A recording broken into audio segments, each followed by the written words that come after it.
Vamos a hablar de repintes, retoques y pentimentos, pero antes que eso quería hacer un párrafo, digamos, a otros aspectos, o un aspecto más general. ¿Todo funciona? ¿Se oye? ¿Se oye? Quería hablar de la parte formal, ¿no?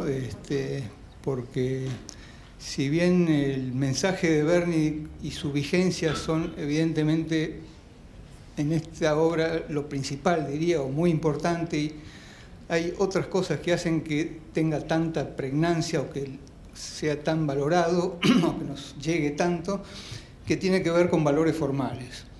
Y yo creo que hay una deuda que tiene Berni con la academia, entre comillas, concretamente con su paso por el taller, por la academia de André Lhote, cuando estuvo en París, que le ha dejado una marca. Entonces acá yo quería mostrar objetivamente algunas marcas de esa escuela, digamos, ¿no?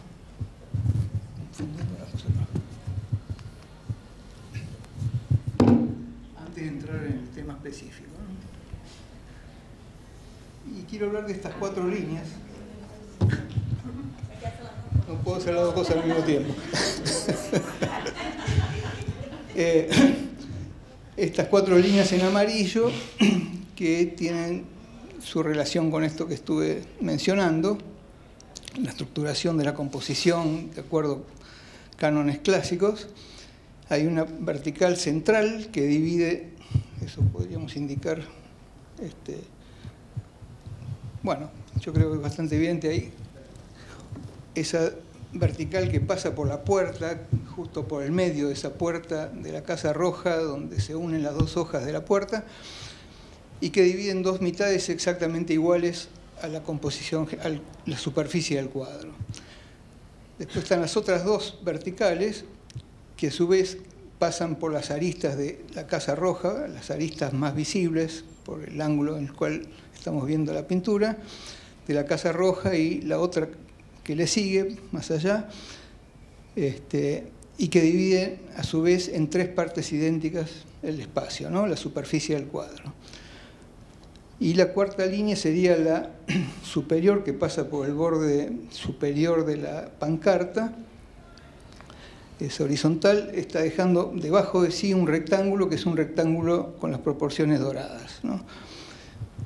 Esto no voy a extenderme más porque sería hablar de otro tema que no es el de hoy, pero sabemos que todo esto tiene una relación directa con las enseñanzas de André Lhote, por decir concretamente a alguien, ¿no? Habían otras personas que manejaban esos mismos parámetros en ese momento, el modernismo, etc. Bien, acá estoy marcando unas líneas paralelas de los frentes de las casas, las cornisas y los techos, los bordes superiores de las construcciones, que fugan hacia un punto en el fondo, en el centro del edificio ese de la refinería, y lo mismo pasa con las paralelas que vienen de la calle del frente, del muro en este caso, ¿no? Bien, eso es lo visible, lo que podemos constatar, digamos, viendo la pintura. Podemos pasar.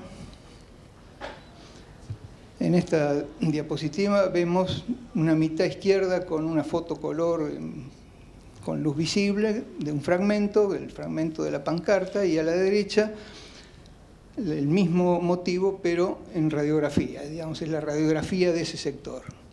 En la radiografía podemos ver una vertical que es medio a la izquierda, que es la costura que deja esa marca, la costura de las 2 telas que ya se habló hoy varias veces. En el ángulo superior derecho de la radiografía se ve esa franja que cruza, que tiene que ver con el bastidor, un elemento del bastidor. La pancarta con sus distintas densidades de blancos de plomo, como hoy hablaron los químicos, y las más oscuras, que son blancos menos opacos a los rayos X, como puede ser el de zinc o el de titanio. Y arriba de esa pancarta está esa casa que se ve con luz visible a la izquierda, pero en la radiografía se ve todavía algo más elevado, es como que hubiera sido más alta en un principio, y cuyas paralelas frontales que dan al frente del espacio fugan un poco distinto a las que estuvimos marcando inicialmente. No sé si está claro lo que estoy diciendo. También hay una línea, si nos fijamos con detalle, de la base de esas casas, que va a fugar también hacia un punto, digamos, que no es el de la perspectiva que vemos con luz visible. ¿Podemos pasar? Esta es la radiografía que está inmediatamente al lado de la que vimos. Bueno, se ve ya muy evidente esto, digamos, es otro sector donde tiene una parte con luz visible y otra parte con radiografía, no sé si es necesario explicarlo. Y la radiografía muestra, aparte de esa banda que tiene que ver con el refuerzo del bastidor, unas líneas que también son novedosas con respecto a lo que se ve con luz visible, ¿no? Y tiene que ver con ese muro de la derecha que ya alguien mostró en esta reunión, y que si lo vemos en detalle, está pasando, digamos, a la... Esto tendría que señalar un poco.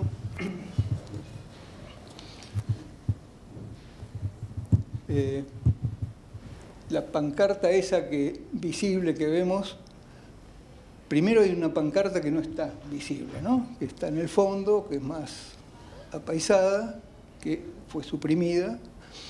Y la visible, digamos, si la tomamos como referencia para ver la línea de base de ese muro, vemos que pasa muy distinta la dirección al que tiene en la forma definitiva.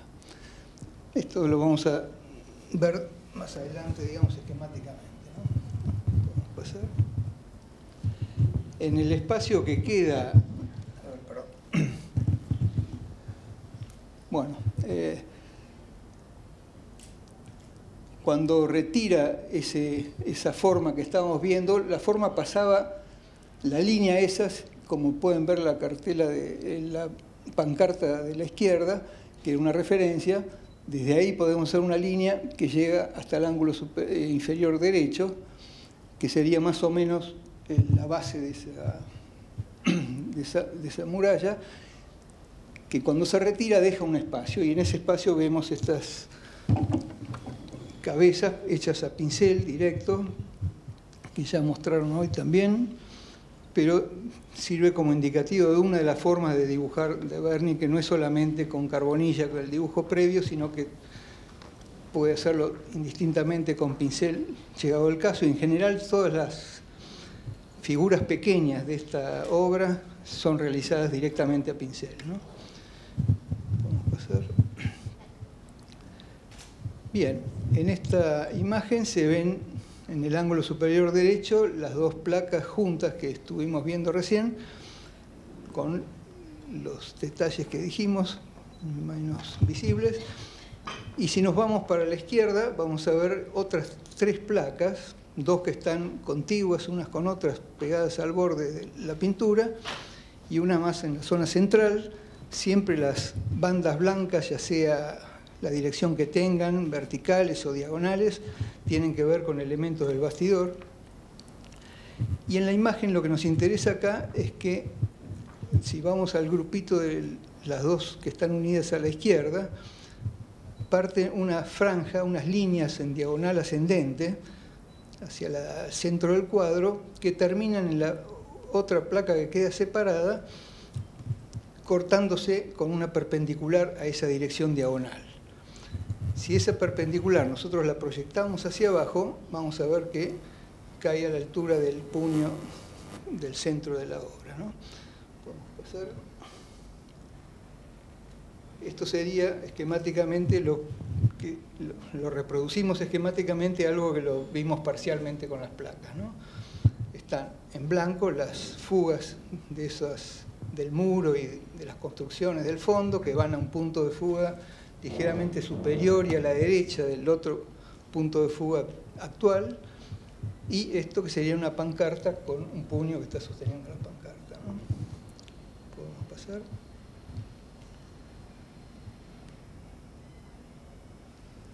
Ahí nos fuimos. Ah. Bien. Bueno, en esta diapositiva vemos el mismo, digamos, detalle, que es de la cabeza en close-up a la izquierda de la pintura, una de las grandes. En radiografía, la primera placa es una radiografía, la segunda es una foto color, digamos, y abajo estaría una foto con rayos ultravioleta, ¿no? Con luz ultravioleta. Acá nos podríamos detener un tiempo, pero trataré de hacerlo muy sintético. Lo que podemos apreciar como rasgos generales es que esos trazos estructurales iniciales hechos con blanco de plomo, que se ven muy blancos en la radiografía, luego van a ser trabajados con pigmentos y matizados para dar, digamos, la forma definitiva. Y abajo vemos otra cantidad de pinceladas de un color tirando a violáceo oscuro, que tiene que ver con el uso del blanco de titanio para hacer las mezclas, ¿no? Que es más oscuro y más reciente. Da toda la impresión de que es parte de la técnica de Berni, que puede haberlo hecho después de haber ejecutado la obra, pero siempre está tendiendo a terminar las formas y no hay, en este caso, un justificativo, que sería otra forma de hacer repintes o retoques, depende del caso, cuando hay alguna alteración de la materia, pérdida de materia, etc. No es el caso. ¿Pasamos? Esta radiografía corresponde a la mujer central, la que tiene el niño, donde se puede ver también la costura, que parte por el medio de la cara, un travesaño, y se ve en el ojo superior izquierdo de la mujer, pero sería el derecho en la imagen, que está como duplicado, ¿no? Ahí hay un arrepentimiento donde cambió de dirección ese ojo. También en la boca, abajo del travesaño, se puede ver que hay un ligero cambio de la dirección y algunas marcas de dientes, que, como vamos a ver, tiene su historia porque hoy día no tenemos la posibilidad de ver esos dientes. Entonces, hay una foto de 1984, del catálogo del 84, que aparecen los dientes de esta figura, pero nosotros no tenemos certeza de que la foto sea de ese año, más bien tenemos la idea de que es anterior, porque en esa muestra no se hicieron fotos del museo de esas obras.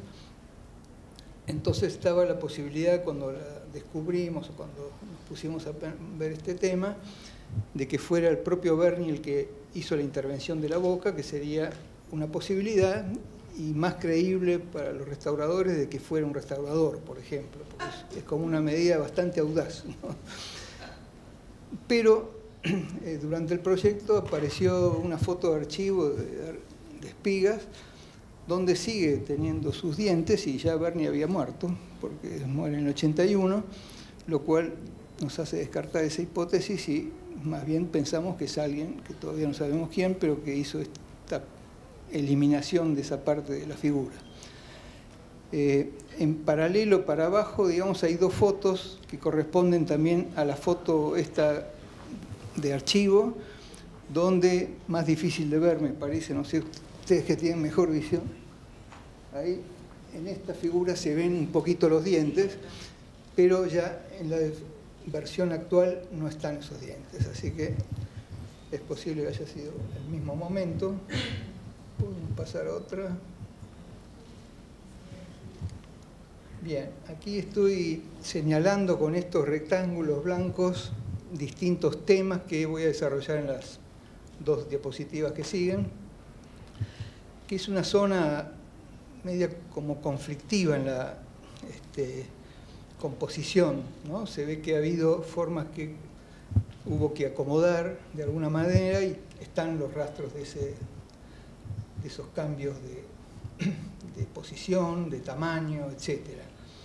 Una es el niño con el sombrero, que hay un pentimento ahí que están como solapadas las dos formas. Esto no es común en el resto de la composición de que las formas se imbriquen entre sí. Digamos, generalmente hay un dibujo previo, que suponemos que es carbonilla, y en general las radiografías vemos que las figuras están separadas.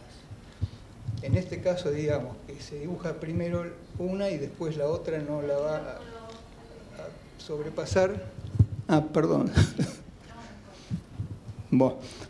Bueno, se perdieron todos fenómenos. Perdón.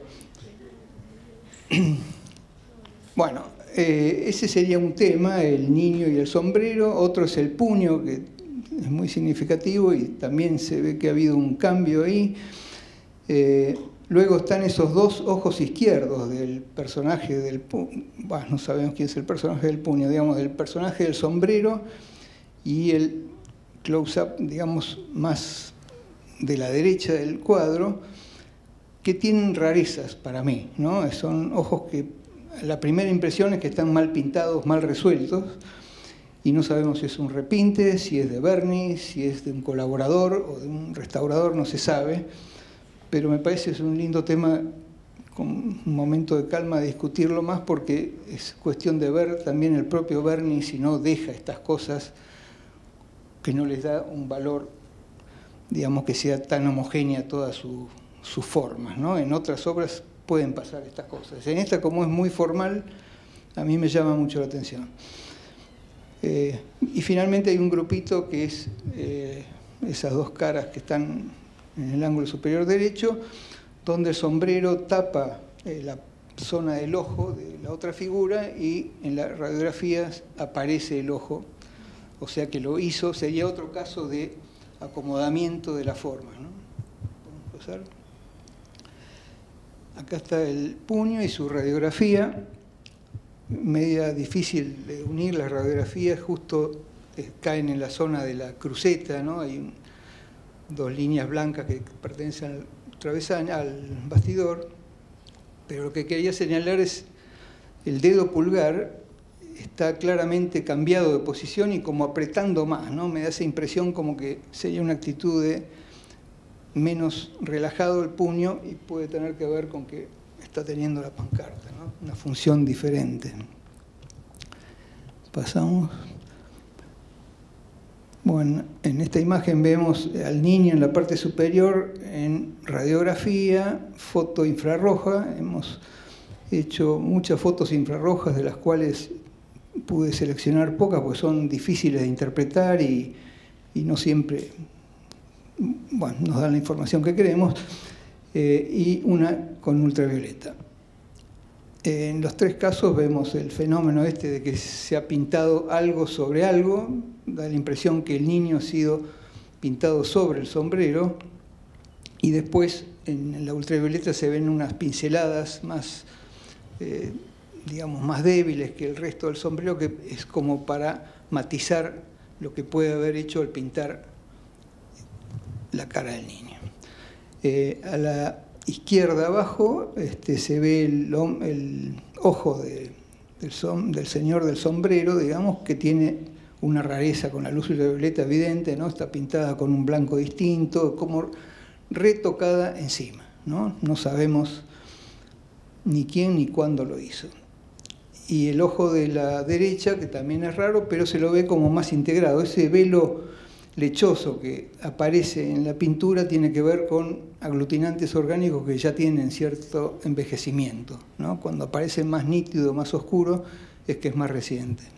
Bien, podemos seguir.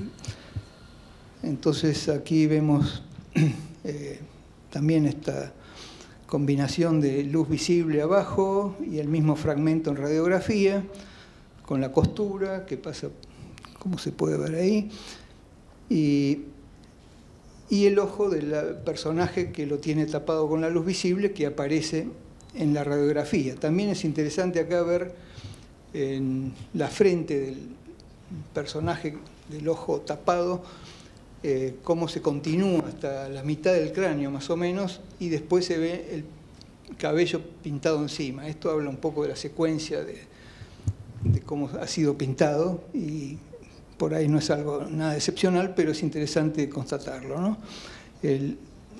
en general bueno, suficiente. Podemos pasar a otra, no sé cómo ando de tiempo.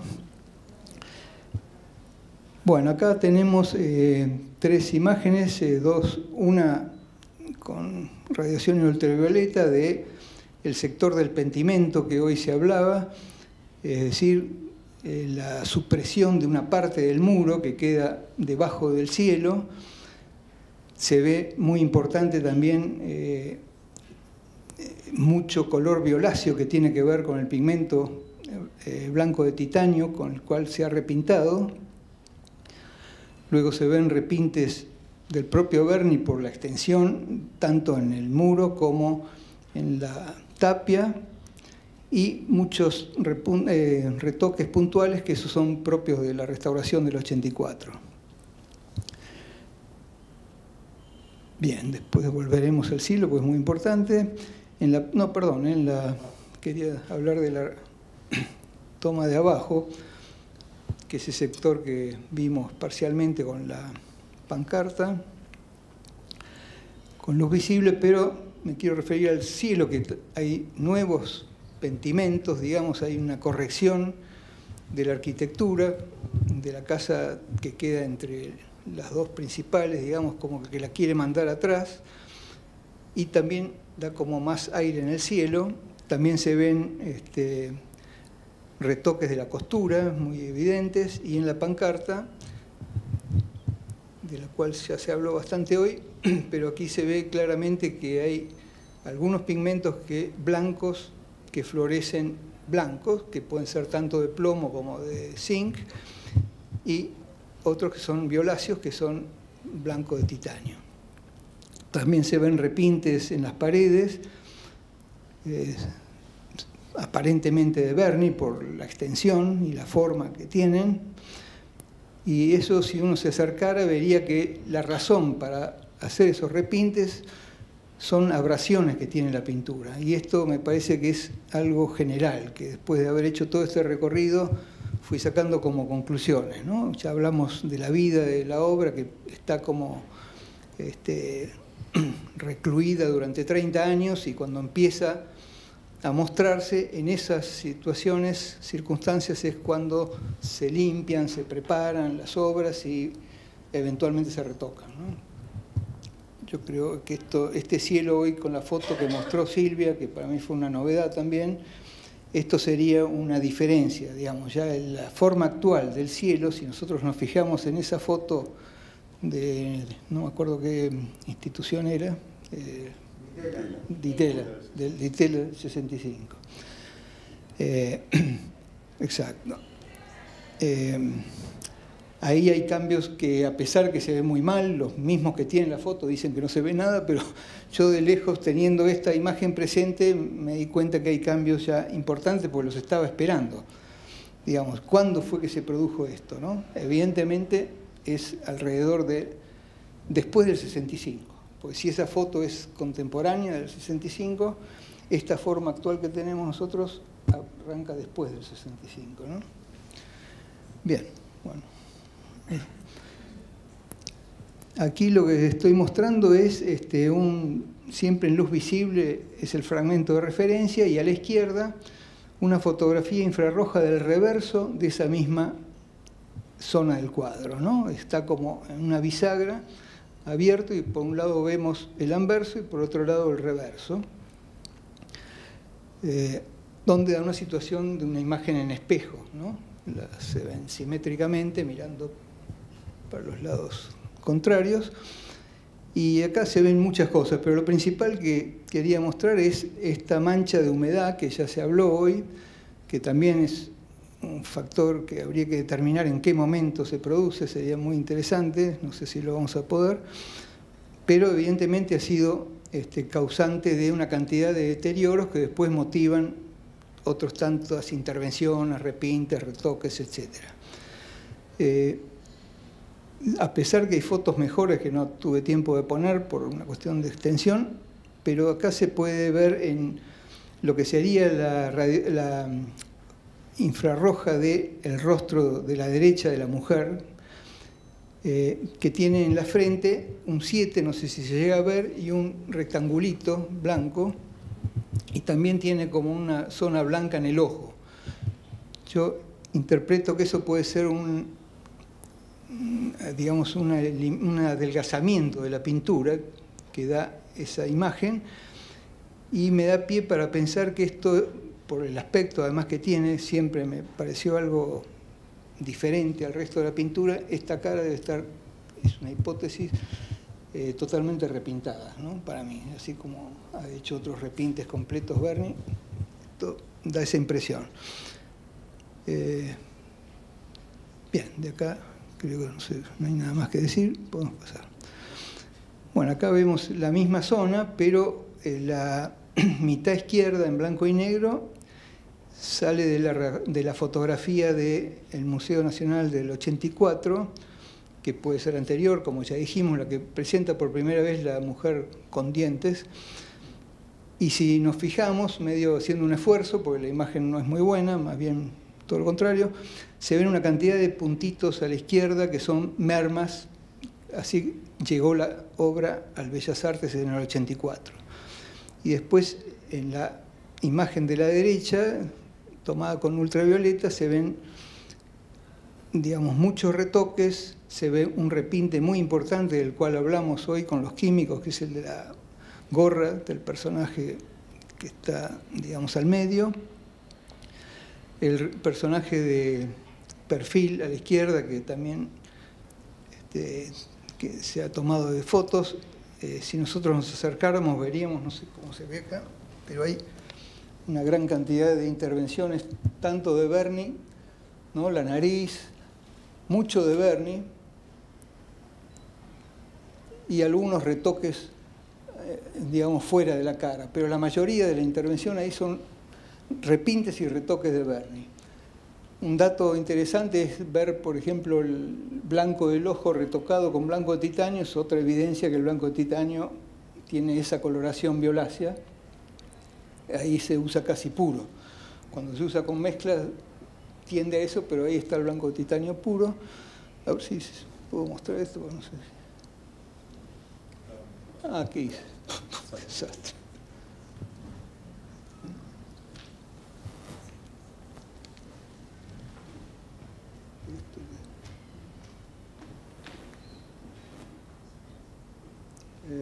Me refiero a esta manchita, ¿no? Todo esto es un retoque que está muy bien integrado, evidentemente la misma mano de Berni.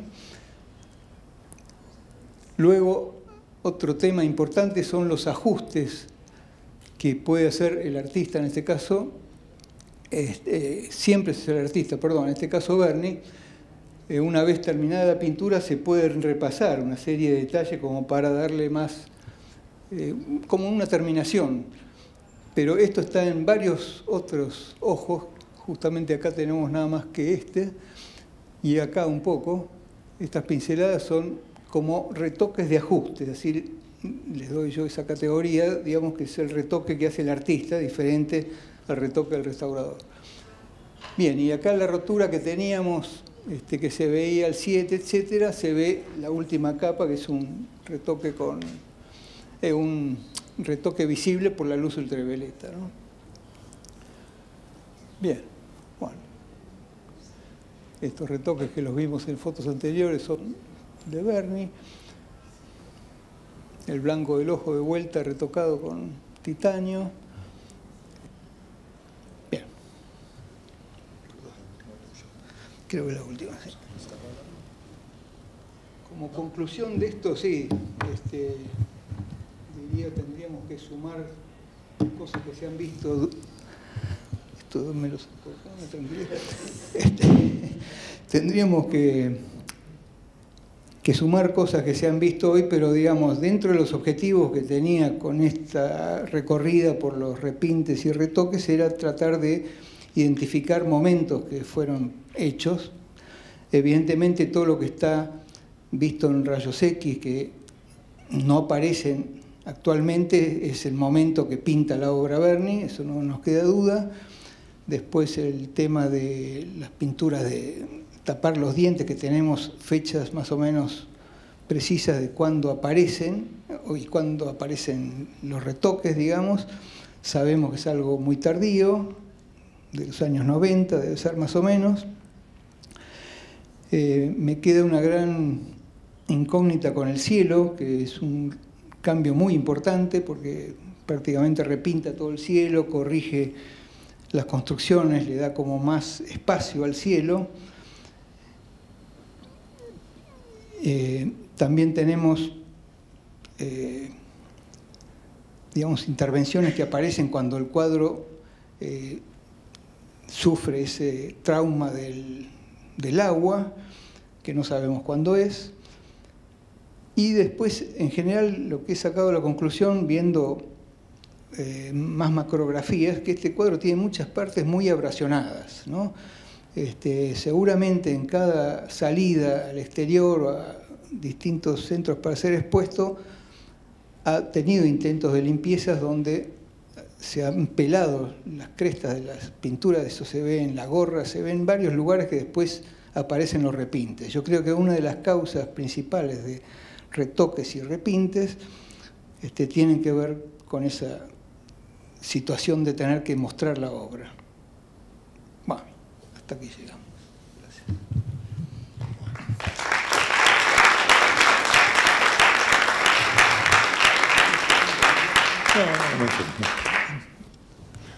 Bueno, ante todo, gracias Alejandro, trabajamos conjuntamente, así que mi exposición va a estar definida no hacia lo general, sino hacia algo que ha salido a partir de posibles relecturas de la obra, a partir de lo que hemos hallado en el proceso de trabajo conjunto en este seminario y sobre todo de cómo entender algunos de esos retoques o pentimentos que no son posteriores al artista, sino son parte de la composición que elige él definitivamente para la obra.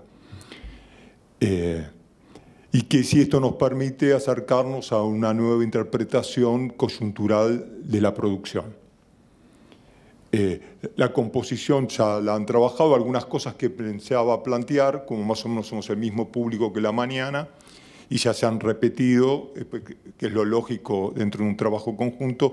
Voy a apelar a la brevedad y no voy a reiterar las cosas que ya se han dicho, para no agobiar con la misma información todo el tiempo. Pero sí los temas compositivos es centrales, porque lo que al modificar la pintura, sobre todo con el tema de las pancartas, que es lo que voy a trabajar, que es lo central que ha aparecido, ¿no? Que yo en algún momento lo había mencionado a partir de la posibilidad de que esos puños, no el central, sino el de la chica sostenga una pancarta, se comprobó en los estudios técnicos. Entonces, la composición, como sabemos, y no voy a reiterar esto, pues ya lo mencionó Silvia y también Guillermo, se basa en fotografías, ¿no? Que básicamente, como bien dijo Silvia, tenemos un frente muy sostenido en las fotografías, que es lo que hace la primera cuestión de relación con el espectador, muy marcada con los close-up y con las figuras que tenemos centrales, ¿no? Que a la vez podemos sumar a estas cosas que se marcaron, ¿sí? La idea triangular, que está también dentro de estas estructuras que nosotros podemos encontrar en la pintura, muy marcada por las miradas, ¿no? Que el otro tema compositivo que tenemos que analizar, por eso es tan importantes esos retoques que mencionan algunos ojos, porque una de las claves que se dirigen hacia el espectador a partir de la figura inferior que está en el close-up es que nosotros nos tiende a recorrer la pintura a partir de las distintas direcciones de la mirada. Y no voy a apuntar con las fotos, pero sí vuelvo a reiterar que a mi juicio tiene que haber utilizado algún sistema de proyección para trabajar directamente sobre la pintura sobre carbonilla y algunas terminaciones posteriores a partir del pincel directo, ¿sí? Pero me interesa a partir de esta idea de pancartas y esta idea de grandes espacios urbanos a partir de las movilizaciones, es pensar que el tema central de Berni es las masas en la calle. Entonces, generalmente hablamos de multitud.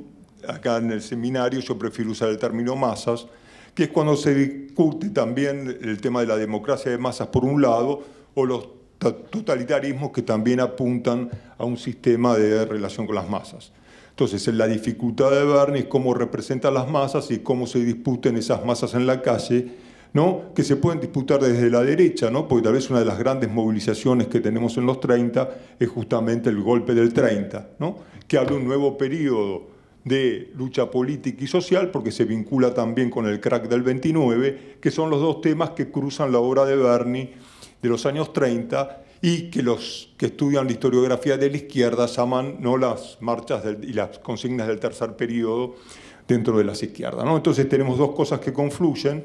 Las masas en la calle a partir del golpe del 30 también van a estar en el entierro de Irigoyen, pero también, que es lo que podemos ver si presentamos acá, a partir de una lectura que presenté en el 2010, cuando hice la muestra del Museo Nacional de Bellas Artes, la coyuntura precisa en la cual se presenta esta pintura, que es el año del Congreso Eucarístico, que también lo mencionó acá Silvia, a partir de un hecho significativo que es, en la pintura hay muy pocos objetos. Ustedes observan, para una marcha hay muy pocos objetos, ¿no? A diferencia de muchas obras que mostró Fantoni, es una representación de masas sin herramientas de trabajo, ¿no? Algo que también podemos ver de Sin pan y sin trabajo desde la Cárcova, ¿no? Es una manifestación, pongo obreros entre comillas, ¿sí?, donde no hay herramientas de trabajo y no hay pancartas políticas, ¿sí?, salvo una que es pan y trabajo.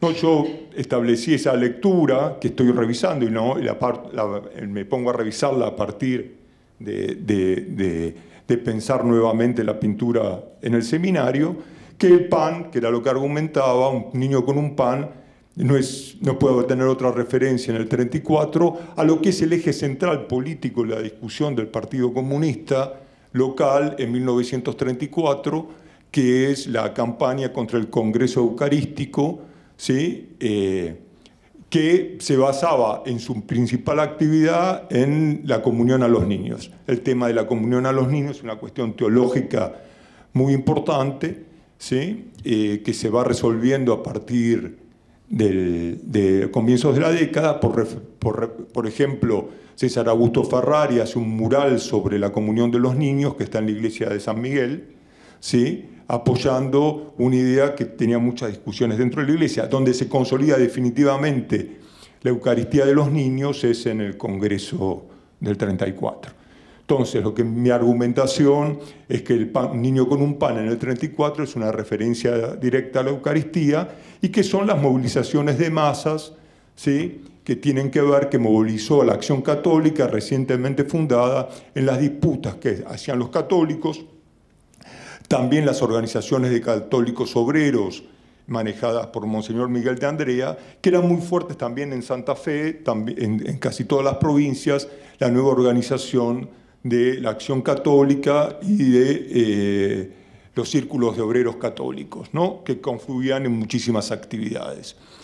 Hemos mencionado aquí también Berni como intelectual puede discutir con los católicos, artistas católicos que habían comenzado a agruparse en Criterio, sobre todo, y en la Peña Convivio, donde estaba Deleuze, cuya obra era muy conocida, que era amigo de Spilimbergo, que había sido expuesta en el 32, que ya la señaló Silvia, así que paso en alto por esto, pero también algunos viejos compañeros de París, como Basaldúa, ¿sí?, y Forner, estaban en la Peña Convivio. Entonces, hay una discusión muy fuerte con católicos, también Butler, por ejemplo, Basaldúa ilustra los primeros textos de número, que es la decisión hacia la derecha de Criterio, ¿no? Entonces, ahí hay una confluencia de posibles disputas con los católicos, también dentro del campo artístico, que para mí era central a partir de la discusión con Deleuze en mi lectura anterior, ¿no? Por ejemplo, no lo voy a leer, pero está ahí, alcanzan todos a verlo. Esta era la cuestión programática hacia fin de año que tenía que manejar el PC a partir de 1934, ¿sí?, que era el trabajo de esclarecimiento, lo que implicaba la relación entre iglesia, miseria y guerra, ¿sí?, y que era la actividad central, ¿no? esto que yo lo planteaba con determinadas certezas a partir de leer todas las minutas internas del Partido Comunista en sus archivos, donde lo central en verdad fue la discusión con la Iglesia, el aparecer esta pancarta atrás, ¿sí?, me hizo repensar que en verdad el cuadro se convierte en eso, en el proceso de producción, pero que es heredero de algunos problemas y discusiones anteriores del PC, que desde luego, como dijo Guillermo, estaba marcado por la cuestión de la línea de clase contra clase, a lo que agrego que en el 34 ya estaba planteado el fracaso de la línea, lo que llamaba la línea proletaria, a partir de lo que se llama la autocrítica del PC, porque no habían logrado capturar la conciencia obrera. Entonces, cuando pinta Berni esto, la línea proletaria, antes que se constituya la de los frentes populares, que se constituye a partir del 35, a partir del éxito francés y el avance de los frentes en España, ya se daba como un fracaso, ¿no? Es lo que se llama la autocrítica del PC, ¿no? Pero bueno, hay el único cartel que está, que ya lo hemos trabajado, es Pan y Trabajo, ¿sí?, que si uno se acerca al cuadro va a ver visiblemente cómo las escrituras, las consignas que están sobre el muro, que ha trabajado y repintado, que ya se ha trabajado casi todo el día sobre eso, también están ocultas, ¿sí? O sea que hay una decisión de Berni de dejar un solo cartel, que es Pan y Trabajo. Entonces, ¿qué implica esa decisión en un cuadro con una enorme carga política, que está hecho dentro de un círculo comunista y está hecho para una discusión dentro del comunismo? ¿Qué implica esa decisión estética, ¿no?, que es a la vez un discurso político? Sosteniendo que las pancartas es lo que define el discurso político en casi todas las movilizaciones, porque la consigna es central. La consigna Pan y Trabajo es una consigna que viene desde el fin del siglo XIX. Traje dos ejemplos aleatorios. El Sin Pan y Trabajo, que ya lo conocemos, viene de las marchas de fines de los 80, del siglo XIX, se potencian a partir de las crisis de esos años. Recuerden que hubo una crisis económica muy fuerte en los años 89 y 90, que también repercute en la Argentina, ¿sí? Y entonces hay unos esquemas así, pero después fue una consigna central, sobre todo en lo que son los preludios republicanos que van a ir a la Guerra Civil Española, el levantamiento de Asturias, etcétera, donde sí vemos, ¿sí?, pan para nuestros hijos, ¿no? Es una consigna central, ¿no? Se llamaba Pan para nuestros hijos, una de las consignas centrales de la Guerra Civil Española. Por eso traigo esa del 32, ¿sí? Y lo que vemos ahí justamente en la pintura de Berni es un pan, ¿sí?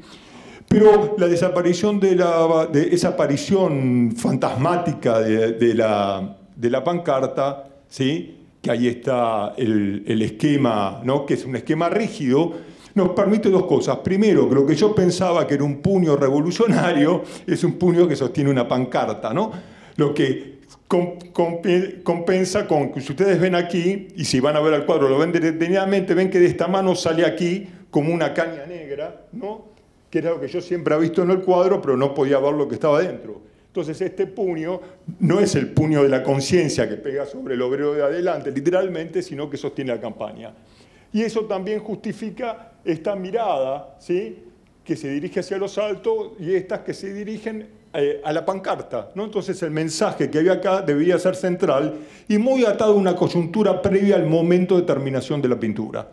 Es decir, debería pasarse a una consigna previa, ¿sí?, y con la ambigüedad que este puño no podemos saber si es de esta figura centralmente o de esta, ¿no? Probablemente sea el del sombrero, ¿no? Hay como una ambigüedad compositiva por la superposición que, como dijo acá Alejandro, no podemos saberlo.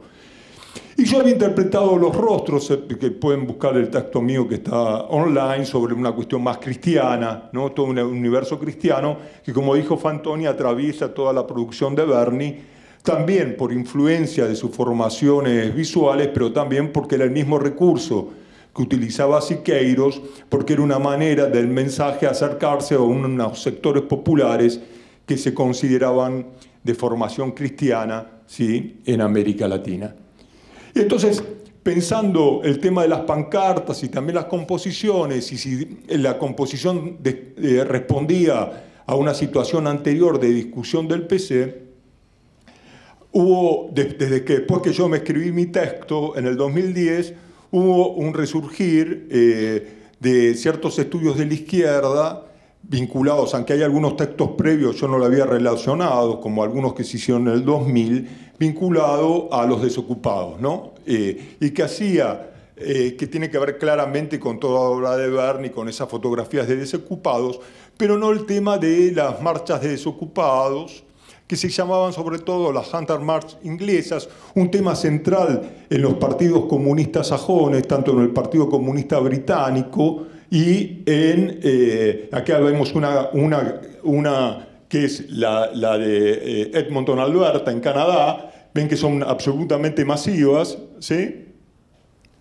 Y acá vemos una, la de Washington, ¿sí? Y la de Londres. La de Londres me encanta, creo que es en Londres, no encontré bien el registro, más allá de esta oradora que parece una sufragista, fíjense la mujer aquí con el niño, ¿no?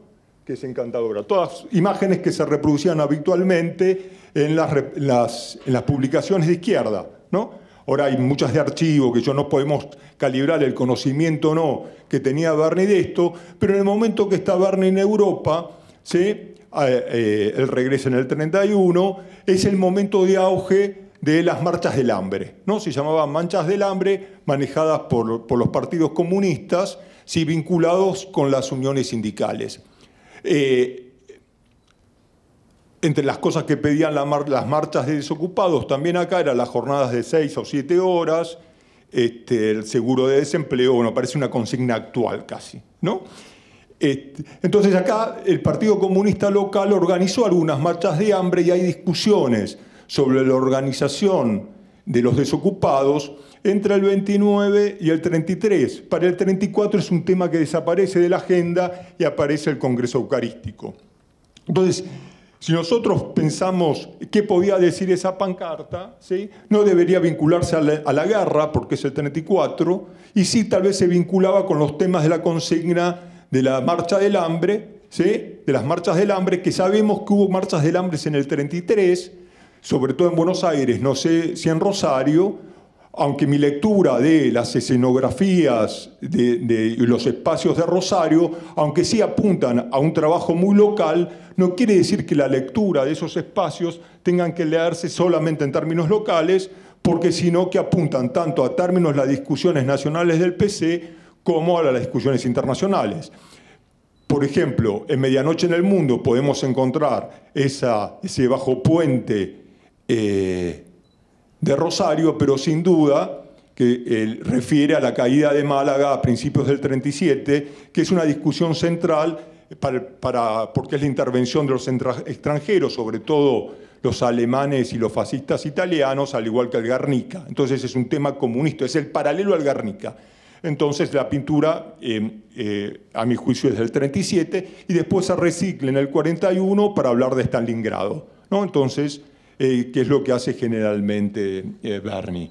Entonces, yo he empezado, es un trabajo en proceso, a pensar manifestación como una representación de la marcha del hambre, es decir, las discusiones locales de las Hunter, que permite manejar todo un caudal de fotografías anteriores y que para el 34, ¿sí? En este proceso de la pintura ya no tenían tanta significación porque cambió la política del PC, ¿no? Porque también también recordemos que todas las cuestiones que hace de organización de los desocupados, que era un tema que le preocupaba, era de interés extremo del Partido Comunista, pero de escaso interés para el resto de las agrupaciones, porque los anarquistas tenían una oposición radical al tema de los desocupados, porque los consideraba quebrados por el capitalismo, tenían una cosa muy moral, ¿sí? Por los desocupados que iban a las ollas populares, a todo ese tipo de actividades, los consideraban quebrados moralmente,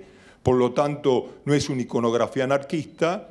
Y también tenemos que recordar que en el 34 se edita Vidas proletarias de Elías Castelnuovo, donde una de las obras de teatro, que es de 1931, se llama La Marcha del Hambre, justamente, Pero el problema es que la marcha del hambre del 31 es absolutamente crítica a los desocupados, pero es encantadora cuando critica las ollas que hace de alimentos la Iglesia, ¿no? Es anticlerical porque es el momento de Elías Castelnuovo anarquista.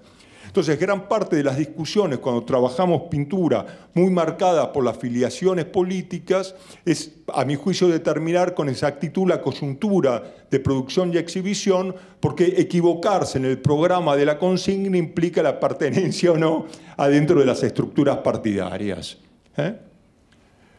Entonces, hemos trabajado ya bastante esta imagen hoy de Abajo la Guerra, que a mi juicio es posterior a la pintura, ¿sí? Puede ser del 35, y ya tiene otro de los problemas centrales, que es del 35, que son las campañas por la Guerra del Chaco, ¿sí? Y después que se van a mimetizar, y es muy fácil confundirlas con los de la Guerra Civil Española. Y finalmente, hablar de los repintes. El repinte y los retoques es central en la obra de Berni, es una conciencia de actualización de las pinturas en distintas coyunturas. En primeros pasos del 36 le hace unos repintes que ha señalado ya en un texto para el MNBA, la muestra del 2010 Fantoni, en repintes muy similares a estos, que es cambiar levemente el espacio a partir de modificación del solado y el techo sobre todo, algo que recuerda a los retoques o a los arrepentimientos y repintes que podemos encontrar en manifestación, sobre todo el repinte de la Orquesta de Señoritas, que lo repinta en el 75 para actualizarlo para una muestra sobre los músicos populares, ¿sí? Acá tenemos una foto de época, donde si vemos también lo que trabaja generalmente en los retoques, ven que aquí en esta hay como un cielo, alguna cosa atrás medio rara, los cortinados, el decorado y los ornamentos. Él cuando repinta, no repinta a veces en lo central, sino que muchas veces en lo que hace al entorno de la composición, y el repinte central, que ya lo he trabajado, que es Domingo de la Chacra o El Almuerzo, que es un repinte sucesivo que transforma completamente la pintura, cambiando algunos de los personajes para acercar la obra, primero para evitar que es un retrato familiar, que lo convierte en una cuestión social y lo termina convirtiendo en parte de la serie de Juanito Laguna en el 71, ¿no? Acá vemos las modificaciones, cambia hasta la representación de los personajes, ¿no? Digamos que la obra, manifestación, no encontramos estos repintes que cambian el discurso de la pintura, pero sí tempranamente la desaparición de la pancarta. Entonces, la propuesta más o menos que estoy trabajando es pensar la iconografía y de la Marcha del Hambre, con la salvación de que se llama manifestación, mitin o la huelga al temprano, que implica, pero ese título es bastante significativo, porque implica algo que es central en la política del Partido Comunista local, a través de lo que se mandaba, que era la Confederación Sindicalista de América Latina, el que regía los dictámenes de la Cominter para el movimiento obrero, que fue su política central entre el 29 y mediados del 33. La consigna central fue considerar a los desocupados como parte del movimiento obrero y determinar comités específicos de trabajo con los desocupados para incorporarlos a la lucha obrera.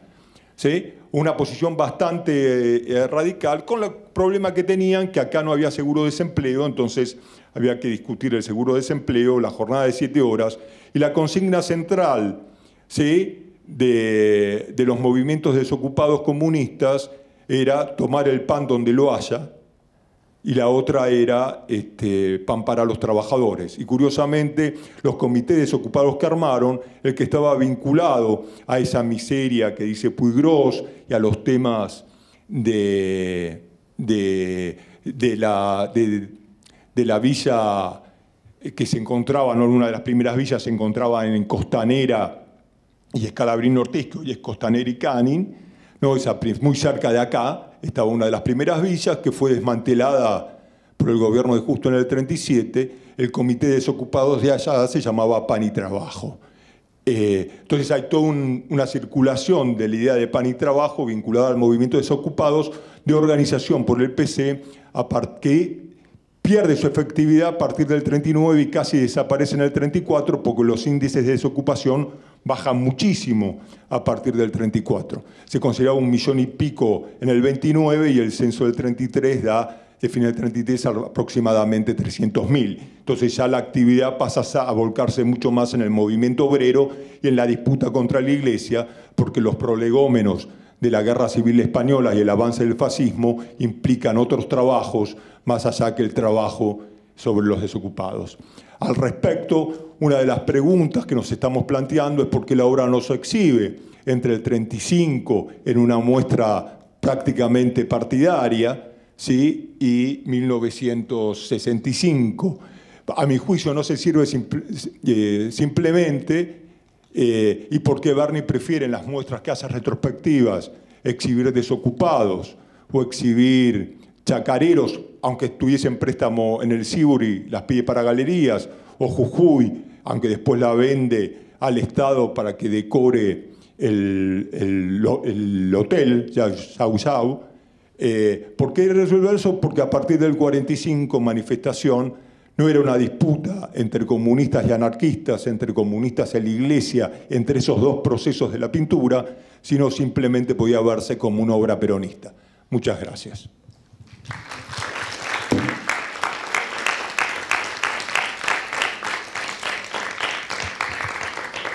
Bueno, abrimos unos minutos si alguien tiene alguna pregunta o comentario.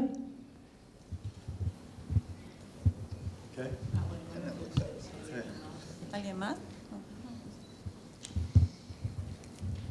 Bueno, buenísima la presentación, los felicito a los dos. No, tenía una pregunta, bueno, como comentaba Alejandro, bueno, también Roberto, sobre esto de que, claro, él previo a la exhibición hace como evidentemente una puesta a punto, o sea, digamos, si estoy entendiendo bien, ¿no? Como previo a las exhibiciones, una puesta a punto de sus piezas.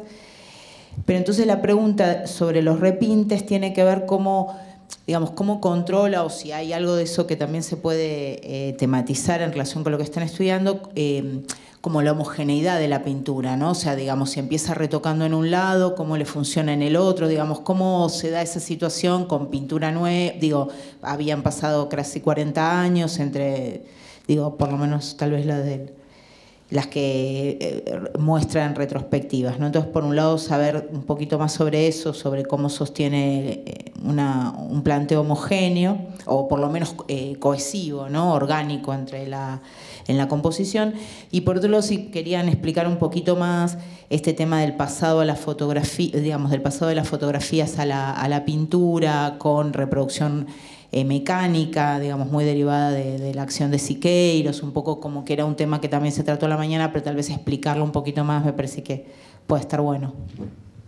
Sí, empezamos por la última. El tema de fotografía en su pasaje a la pintura es un tema del siglo XIX, prácticamente desde que aparece la fotografía. O sea, no Blanes utilizó fotografías, Pueyrredón usaba fotografías y trabajaba con Luigi Bartoli y retocaba las fotografías. O sea, no hay el uso de la fotografía tiene una tradición, cuando tiene Berni, de 60 años más o menos, en su uso para la pintura.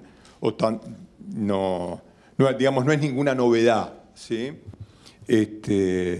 Por lo tanto, no es tal vez novedoso. Lo novedoso en Berni es cómo combina esas fotografías en una composición que no está toda resuelta desde la fotografía, ¿no? La novedad de Berni es esa, ¿no? Que utiliza la fotografía con una idea, entre comillas, de collage, ¿no? Pongo la fotografía, pero después el resto de la composición. No, a la diferencia de cómo se usa la fotografía tradicionalmente en la pintura, no es lo que define la composición ni la focalidad fotográfica. Uno va a un retrato de Pueyrredón, salvando las distancias, hasta la iluminación puede encontrar cierta focalidad fotográfica. En Berni es un elemento, una herramienta para tener un vínculo real, un vínculo con lo real, ¿sí? O sea, es un soporte de lo real. En ese sentido, es casi un paralelo a cómo utiliza después los desechos urbanos, ¿no? que remiten directamente a lo que es. Y ese es un sentido de la modernidad del uso de la fotografía de Berni, ¿no? Que es distinto al de Siqueiros, porque Bernie, lo representado, tiene una carga, al igual que el soporte, ¿no? Tal vez lo más interesante de Bernie, si vemos chacareros, todo, la relación directa entre las herramientas que utiliza para trabajar, ¿sí?, que remiten directamente al objeto representado, puesto sobre un soporte que también remite a ese trabajo, ¿no? Eso por un lado de la fotografía. Y el pasaje, por como son más grandes que el tamaño natural, puede haber pasado, como mostró, señaló él, a partir de la cuadrícula, ¿sí?, que con papel calco, ¿no? Pero, o si no directamente con una proyección, al que lo hacía Siqueiros, con una proyección, ¿no? Calculo que eso sería lo más lógico, porque podés alterar el tamaño simplemente graduando la distancia, ¿no? Entonces creo que lo más lógico sería eso, ¿no? Graduando la distancia, ¿sí?, manejás claramente cómo haces la cuestión, ¿no? Un retroproyector y se soluciona. Pero bueno, eso por un lado. Sí. Cuando en el seminario planteé el tema de que sería interesante conseguir los negativos, ¿no?, para ver cómo se pueden usar, me acuerdo que los historiadores, en masa, vos no sé, pero negaron de raíz la posibilidad de usar mecánicamente la foto, ¿no? Como que él tiene la escuela como para dibujar de memoria. Yo creo que eso existe porque se puede hacer de cualquier manera, pero históricamente, aún, qué sé yo, Leonardo, cualquier renacentista que dibujaban como los dioses, usaban métodos mecánicos porque es una forma de facilitar, ¿no?, el mecanismo, digamos, y más una persona práctica como Bernie, que todo el tiempo. ¿Cómo? La cámara clara, claro. Es una ayuda muy grande para que después el artista hace otras cosas, lo que se le ocurre, pero digamos, es una forma de acelerar el proceso del traslado de la imagen, ¿no? Sí. Y la otra pregunta, o sea, la primera parte era sobre los repintes. Yo creo que hay que frenar. Yo cuando pienso estas pinturas, sobre todo como dijo muy bien Fantoni, se hacían en la mutualidad, yo me imagino la discusión de todos en la carga política de la imagen, ¿no? Cualquiera que haya pasado por la izquierda se discute, ¿no? Me imagino casi reuniones de célula frente a la pintura discutiendo qué pancarta va y qué pancarta no va en la obra, si la hizo en la mutualidad, ¿no?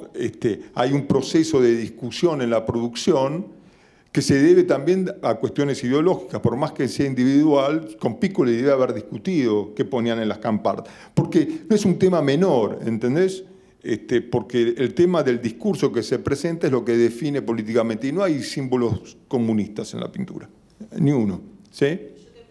Sí. Y el tema de los repintes, yo creo que hay repintes que cambian la pintura. En el caso notorio es del Almuerzo, que la modifica cada vez que la expone, como hay otras obras que repinte, porque para Bernie la pintura tiene que tener una potencia de interlocución con el espectador que solamente se puede lograr actualizando la pintura, ¿sí? Manifestación no la repinte, Desocupados también, porque no son retoques compositivos, son decisiones que toma durante el proceso de composición. El resto se deben a cuestiones de alteraciones, etcétera, ¿no? O tal vez para condicionarlas para su exhibición, no sabemos, en el 65, cosas que hicieron los restauradores, o deterioro de la obra. Pero sí hay una idea, sobre todo en la orquesta de Signori, en la orquesta típica y en el Almuerzo, de modificarlas, actualizarlas para su exposición, ¿no? Y yo creo que Manifestación, que se expone poco, es porque no habrá querido modificarla para que tenga una cuestión actual. Y esas masas en la calle a partir del 45 significan otra cosa que en el 35. Entonces es muy difícil de exhibir. No al contrario de Desocupados, que la puede mostrar en el 47 sin problema. O sea, para exhibirlas en el 45 tendría que haberla modificado demasiado y probablemente no quería.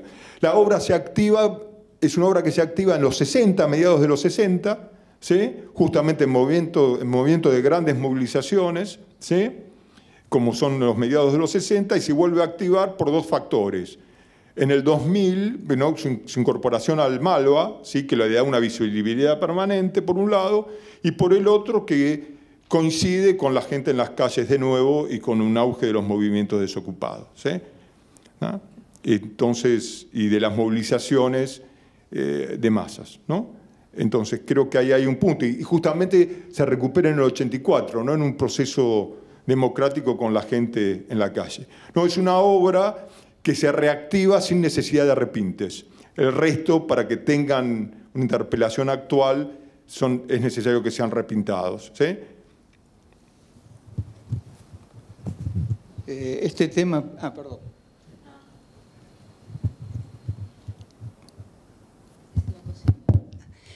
Yo tenía una pregunta, me parece muy acertado eso que decías, pero quería preguntar algo. Las pancartas, ¿siempre estuvieron esas que encontraron? Las vacías del fondo, siempre. ¿Vacías siempre o no alcanzaron los recursos técnicos para leer si alguna vez tuvieron algo? No se ve. No, porque la opacidad de los materiales, digamos, lo que hace la radiografía es sumar, digamos, todas las barreras que significa el espesor de los materiales, la densidad óptica, atómica que tengan, van sacando información hasta que llega al blanco total, digamos, pero cuando hay una suma, las figuras, las formas que son muy delgadas, digamos, como puede ser los negros, justamente, de carbón, son muy transparentes, se pierden en esa masa de suma de capas. No sé si soy claro, ¿no? Sí, sí. A veces podría parecer, pero en este caso es complicado por eso, porque hay mucho blanco y si hubiera letras yo calculo que serían hechas con carbón. Y al respecto es interesante, porque a simple vista ves que están tapadas las del muro, ¿sí? Eso lo ves a simple vista, no necesitas ningún estudio, y las otras están en blanco, ¿viste? Podría haber, ni intenta poner consignas. Creo que al resolver, eliminar la de adelante, pero que la pintó porque se ve el fondo blanco, ¿no? Si bien en los estudios está la base blanca abajo de eso y se ve que es una cuestión lineal, que es una pancarta, y aparte tenemos el palo de la pancarta en la mujer de abajo, nos da la señal de que es un momento de cambios de discursos políticos y que se ponen las pancartas en ese momento, ¿no? Y ponerle una consigna muy fija la anclaba en una situación concreta, ¿no? Bernie siempre juega en ese juego entre lo local, lo nacional y lo internacional, ¿no? Y también que son chacareros, tenemos el que dice el campo, ¿no? No hay pancarta, pero hay un periódico que habla de la organización agraria en el litoral, ¿no? Lo que se llama la Pampa Roja, ¿no? Las luchas de la Pampa Roja. Entonces ahí tenemos una base discursiva, desocupados ninguna. Creo que eso también le permite a que mueva más desocupados, más allá de sus calidades plásticas, porque está ajena a cualquier coyuntura. Y al respecto, hay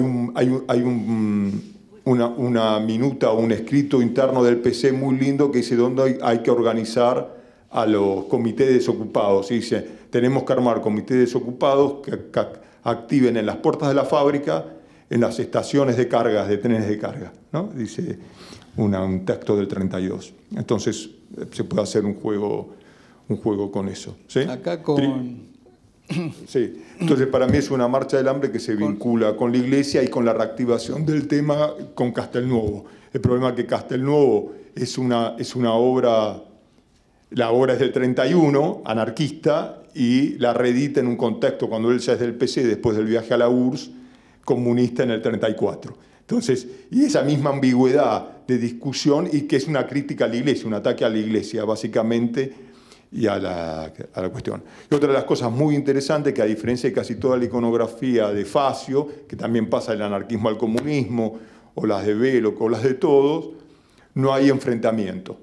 O sea, estamos en la primera línea del movimiento obrero y vienen de frente a nosotros.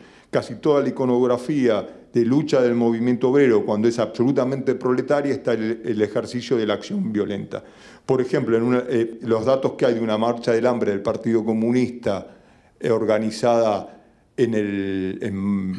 creo que es en el 32, hacen saqueos, ¿no? Entonces, saqueos. Que era tomar el pan donde lo haya, ¿no? Entonces saquean, ¿sí? Esa frase era una frase que se vinculaba al saqueo, ¿no? Como acto legítimo, ¿sí? Bueno, listo, ya no, sino... Sí, yo cuando empecé la charla intuía un poco esta situación que estoy viviendo ahora, donde, claro, la parte principal de Bernie, evidentemente, es el mensaje, la necesidad de decir algo y actualizarlo de acuerdo a las circunstancias, ¿no? Esta es la hipótesis de Amigo, por lo que veo, y evidentemente debe funcionar mucho así. Ahora, mi pregunta es, digamos, en cuanto a valores formales, Bernie, como es un artista, hace otra obra. Digamos, cada vez que hace una reforma así, hace otra obra. No es la obra, se perdió la obra original y no sabemos si eso en el futuro hubiera sido algo valioso o no, ¿no? Pero lo que me da la impresión que el almuerzo es impresionante, sí. La orquesta típica, ¿cómo se llama? La orquesta, sí. También son cambios muy grandes. No sé si era mejor la anterior. Y debe haber muchos que, como no estudiamos las obras con estudios técnicos o no tenemos registros fotográficos, no los conocemos. Pero lo que voy es que hay una lucha entre los poderes, entre los valores formales y los valores del contenido. Por ejemplo, para mí el obrero herido del 49 que está en el MNA está repintado por la paleta que tiene, pero no se le han hecho estudios técnicos, por ejemplo. Aunque Mercedes La Carrera dice que no está repintado. Para mí debe haber algún repinte ahí, ¿sí? De los colores, pues son demasiado saturados para la paleta que utilizaba en el 49 y se vincula más con la paleta de los 70. Entonces es una práctica habitual, ¿sí? La cúpula de los Pacíficos es alguien que repinta. No solo cambios cromáticos, ¿no? Puede haber cambios compositivos.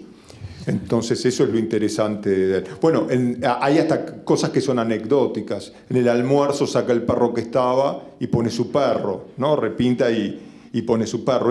Hay cosas hasta encantadoras en ese sentido, ¿no? Pero un poco la pregunta, ahora recuperando también lo que dice Alejandro, de esto de cómo le funcionaba la organicidad de la pintura, es como que también si el retoque no comenzaba por un lado y terminaba un poco extendiéndose precisamente por una cuestión de organicidad, cromática, de materialidad, de terminación, etcétera. Yo creo que es así. Él, al sacar ese blanco de la pancarta muy fuerte, necesita tal vez compensar del otro lado y al sacar esa diagonal, que de estar hubiese sido una diagonal muy fuerte, más allá del discurso que pueda tener esa pancarta, que debería ser absolutamente coyuntural, ¿sí?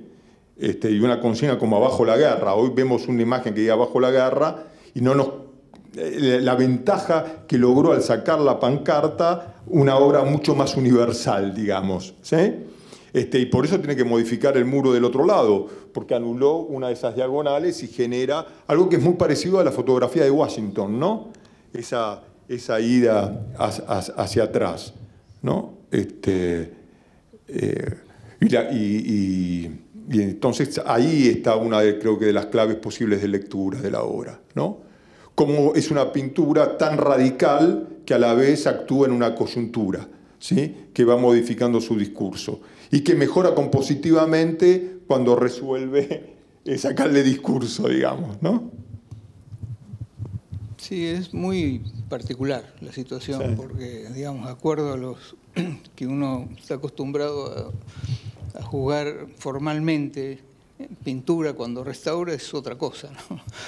Por lo menos hasta que venga la época contemporánea no es tan fácil anular todo un pasado, toda una obra que ya está hecha en determinado contexto y que eso formalmente no pierda estatus, ¿no? No sé si me meto en otro tema, pero esa sería la discusión, sí. ¿No? Si estéticamente la obra totalmente retocada de la orquesta típica es inferior, superior, igual a la que era originalmente. Yo trabajé más el almuerzo y para mí el almuerzo ganó. Porque pasó de lo familiar a lo peronista, de lo peronista a Juanito Laguna. O sea, ganó, pues le da una densidad a la obra. La orquesta típica era mala antes y sigue siendo mala en el 75. Sí, yo la vi ya repintada y no, Sí.